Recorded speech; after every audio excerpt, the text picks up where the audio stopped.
On January 3rd, I did a video called Spurs 2025 Draft Picks Are Losing Value. Well, here's a sequel.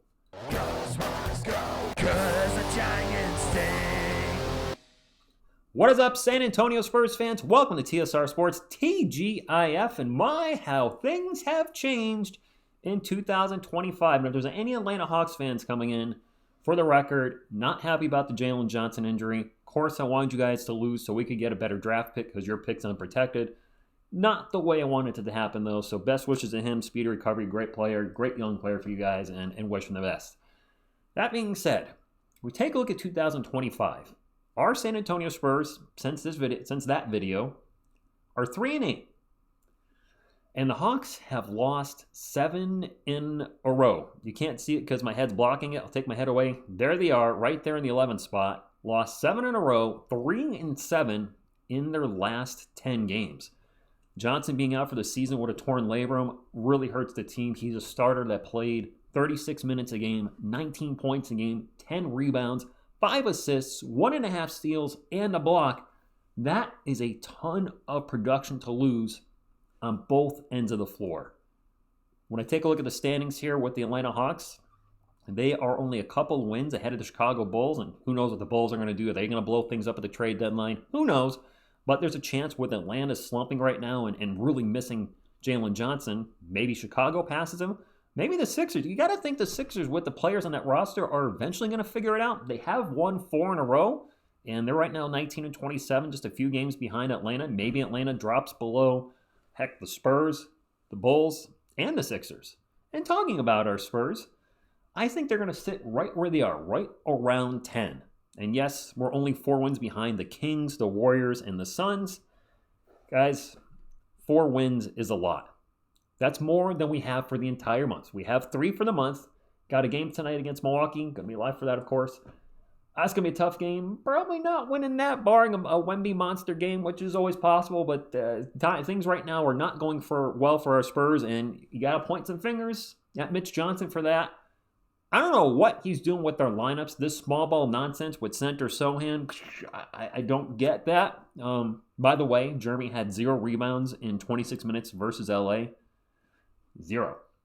Our second best rebounder, none. And for the game, we got out-rebounded 57-30. Okay, that's not the normal thing there, but what is normal watching our Spurs is we get crushed giving the other team offensive rebounds left and right. Second chance opportunities, third chance opportunities. And what's been happening more often than not? The first shot gets missed, maybe the second shot gets missed, and then a three-pointer. Yeah, that cannot continue to keep happening. So let's circle back to Atlanta Hawks. I think and hoping that they'll probably finish around 8. I'm just basing this off the fact they're missing one of their best players, and I don't think they're going to be playing particularly well the rest of the season. I could be wrong, but let's say for the hypothetical situation here that they finish around 8th. That means the Spurs would have a 26% chance to get a top 4 pick. Maybe they finish 9th, and that does drop down to 20%. Our San Antonio Spurs sitting at 10th. That gives us about 14% chance to finish or to get a top 4 pick with, the low lottery ball thing. So this, I know we've already kind of covered this, but I got to say, Spurs fans, and of course, again, any NBA fan that's stopping, I appreciate you stopping in. Might get some shade from the Hawks fans because of the thumbnail, but it was not meant to be, rude in any way. The Jalen Johnson injury does change everything. And I really do find this interesting because normally I just follow the Spurs, and since we've been bad, really since this channel's inception, there's really been no reason to follow any other teams because we've been at the bottom. But now I've got vested interests in other teams because I would follow our draft position, but now it's like, wait a minute, the Atlanta Hawks, their season has a major effect on our pick. It might end up being a lottery pick the way things are going this year. And we've seen plenty of teams jump. Atlanta itself jumped from 10 last year to number 1. Can you imagine? Can you just imagine? Oh my God, people would go nuts with saying the NBA is rigged if the Spurs were to get a top 3 pick again, or the first overall pick, either their own pick or Atlanta's. There'll be some mad fans out there.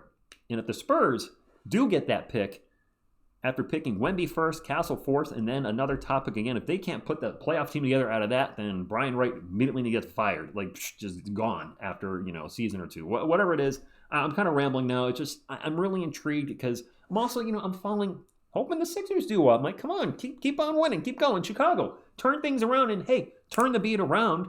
If Chicago plays a little better and gets out of the top 10 there, that gives us another first round pick. Right now, we own the Bulls pick. It is top 10 protected, I believe. Granted, the Spurs aren't drafting 3 players in the first round in the 2025 draft. However, if they get 3 picks, maybe you do a package deal, 2 for 1, to move up a little bit. Works for me, work for you, I don't know. Drop a comment down below, your thoughts on everything. Do you think the Spurs are going to be a lottery team? Based on this month, it certainly looks like we're headed in that direction. And quite frankly, it looks like Mitch Johnson's now well in over his head. I know things started well when he took over from Pop and had done well in November, December. But man, I don't know if teams are making adjustments. It seems like they are because we're having a lot of third and fourth quarter collapses. And Mitch is just, I don't want to say he's lost the team, but whatever he's doing ain't working. And as far as Atlanta, I don't follow Atlanta a lot. Can they turn things around? Can they become can they stay a playoff team without Jalen Johnson? Told you his stats earlier. That's a huge one. I don't follow Atlanta much, but just I know he's one of their better players. And I know him and what he was doing. He was playing very well this year, and that's just a devastating blow to them. Let me know what your thoughts. And that's kind of all I got. We'll be live for the Bucks tonight. I don't know. It's kind of an impromptu video. Wasn't expecting to do a video this morning, but I was, one of you mentioned in the comments, TSR, you should talk about what's happening with Atlanta. I was like, and I started doing some research, and I was like, dang, I didn't realize I knew they had been losing, but then they got blown out by Cleveland last night, and I saw they lost 7 in a row. I was like, wow, things are imploding since the Johnson injury. Maybe we should talk about this. So that's all I got. Hit the thumbs up, like Sports channel, and subscribe to become part of our awesome Spurs community. I thank you, and as always, go Spurs, go.